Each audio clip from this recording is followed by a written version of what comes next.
नमस्कार, मैं ज्योति श्रीवास्तव। आप देख रहे हैं सी न्यूज भारत। वक्त हो चुका है मध्य प्रदेश बुलेटिन का। मध्य प्रदेश के इस बुलेटिन में बताएंगे कि कैसे बालाघाट में अवैध रेत से भरी ट्रॉली को नायब तहसीलदार ने पकड़ा। साथ ही चर्चा करेंगे कि कैसे दमोह में कलेक्टर ने किया मतदान केंद्रों का निरीक्षण और बताएंगे कि कैसे रीवा में जनता दल सेक्युलर राष्ट्रीय स्तर पर सपा में हुआ शामिल। इन तमाम खबरों पर करेंगे विस्तार से चर्चा।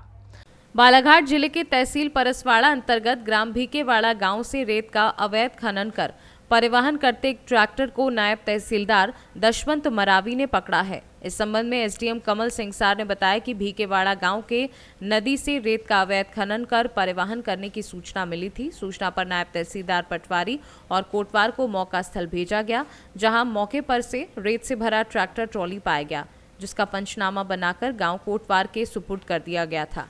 लेकिन रात में ट्रैक्टर मालिक गजेंद्र राहंग डाले भीकेवाड़ा निवासी के द्वारा ट्रॉली से रेत खाली कर ट्रॉली को चोरी से ले जाया गया, जिसकी एफआईआर दर्ज कर चोरी व खनिज अधिनियम के तहत कार्यवाही की जाएगी। सर, ये भीकेवाड़ा में कल एक अवैध रेत परिवहन में आपके विभाग के द्वारा कार्रवाई की गई थी। किस प्रकार की कार्रवाई की गई सर? क्या कार्रवाई की गई? सूचना प्राप्त होने पर हमारे द्वारा नायब तहसीलदार मरावी जी को भेजा गया था। उनके द्वारा जो जांच की गई उसके अनुसार कोई ट्रैक्टर दलदल वाली ज़मीन में फंस गया था, जिसमें रेत भरा हुआ था। उसकी जब्ती हमने की है। प्रतिवेदन अभी तक प्रस्तुत किया नहीं। प्रतिवेदन प्रस्तुत करने पर कार्रवाई की जाएगी। किसकी ट्रैक्टर सर? किसी गजेंद्र रंगडाले की ट्रैक्टर होना उन्होंने बताया, पर ट्रैक्टर की मुंडी मौके पर उनको नहीं मिली, ट्राली बस मिली थी। अच्छा सर, लेकिन जानकारी मिल रही है कि ट्रैक्टर ट्राली को भी उन्हें रात में ले गया। तो सर यदि उन्होंने जब सुबह सामग्री को इधर उधर किया होगा तो उनके विरुद्ध एफआईआर दर्ज करेगा। कब तक कार्रवाई होगी सर? जितनी जल्दी हो सके कार्रवाई जांच पूरी क्योंकि आज कब तक बालाघाट से सी न्यूज संवाददाता विशाल महानंद की रिपोर्ट।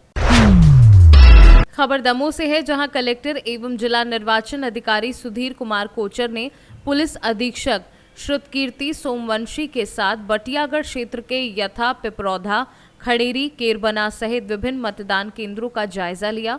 इस मौके पर मतदान केंद्रों के नोडल अधिकारी, तहसीलदार, नायब तहसीलदार, टीआई एवं अन्य पुलिस अधिकारी मौजूद रहे। वहीं कलेक्टर एवं जिला निर्वाचन अधिकारी कोचर ने कहा, नियमित रूप से मतदान केंद्रों का निरीक्षण कर मतदान केंद्रों की व्यवस्थाओं का जायजा लिया जा रहा है।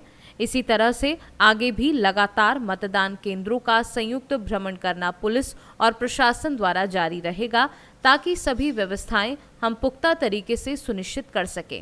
के द्वारा संयुक्त रूप से नियमित रूप से मतदान केंद्रों का निरीक्षण किया जा रहा है, मतदान केंद्रों की व्यवस्थाओं का जायजा लिया जा रहा है। इसी कड़ी में आज मैं और एसपी साहब हम दोनों बटियागढ़ क्षेत्र के मतदान केंद्रों का जायजा लेने के लिए निकले हैं और यहाँ पर हमने अलग अलग पोलिंग बूथ्स में विज़िट की है और वहाँ की व्यवस्थाओं को देखा है और इन्हें और अधिक सुचारू बनाने के लिए हमने आवश्यक दिशा निर्देश दिए हैं।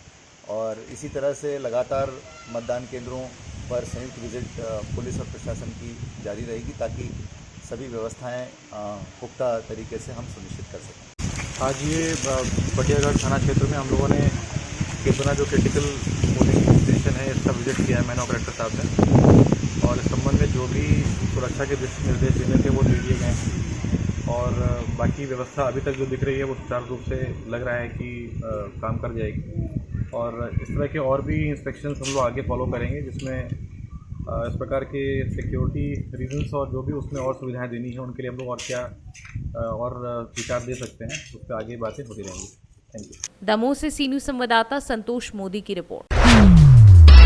जनता दल सेक्युलर के राष्ट्रीय अध्यक्ष पूर्व प्रधानमंत्री एचडी देवेगौड़ा ने कर्नाटक लोकसभा चुनाव मात्र के लिए सीटों के बंटवारे को लेकर भाजपा एनडीए जैसी सांप्रदायिक शक्तियों से हाथ मिलाने का काम किया था, जिससे नाराज जनता दल सेक्युलर ने राष्ट्रीय स्तर पर पार्टी के राष्ट्रीय उपाध्यक्ष पूर्व मंत्री केरल सीके नानू जी के नेतृत्व में बेंगलुरु में आयोजित 9 दिसंबर 2023 को राष्ट्रीय अधिवेशन दौरान राष्ट्रीय अध्यक्ष पद से एचडी देवेगौड़ा को निष्कासन कर पार्टी का नया राष्ट्रीय अध्यक्ष पूर्व मंत्री सीके नानू को चुना गया था। नानू के नेतृत्व वाली जनता दल सेक्युलर पार्टी ने राष्ट्रीय स्तर पर देश के ताज़ा हालातों को लेकर अखिलेश यादव के नेतृत्व वाली समाजवादी पार्टी में विलय का निर्णय लेते हुए कहा कि बीजेपी संविधान को समाप्त करना चाहती है। लगातार लोकतंत्र पर हमले हो रहे हैं, किसानों मजदूरों का हनन हो रहा है, इसलिए अपने मूल सिद्धांतों धर्मनिरपेक्षता और समाजवाद के रास्ते पर कटिबद्ध होकर समाजवादी पार्टी में शामिल हो रहे हैं। जनता दल सेक्युलर के राष्ट्रीय स्तर पर विलय के दौरान आरएस प्रभात केरल, राष्ट्रीय महासचिव बैकुंठनाथ यादव, प्रदेश अध्यक्ष उत्तर प्रदेश शिव सिंह आदि सहित पार्टी के अन्य कार्यकर्ता सदस्य उपस्थित रहे। हम लोग जनता दल सेकुलर पार्टी का आज जो है हमारे जो केरला के लीडर हैं प्रभात जी, जो हमारे राष्ट्रीय महासचिव हैं जनता दल सेकुलर के, उनकी अगुवाई में आज हम लोगों ने जनता दल सेकुलर नानू जी के पार्टी का हम लोगों ने यहाँ विलय किया है। और देवेगौड़ा जी के साथ हम लोग हमेशा थे जब उनकी विचारधारा सही थी।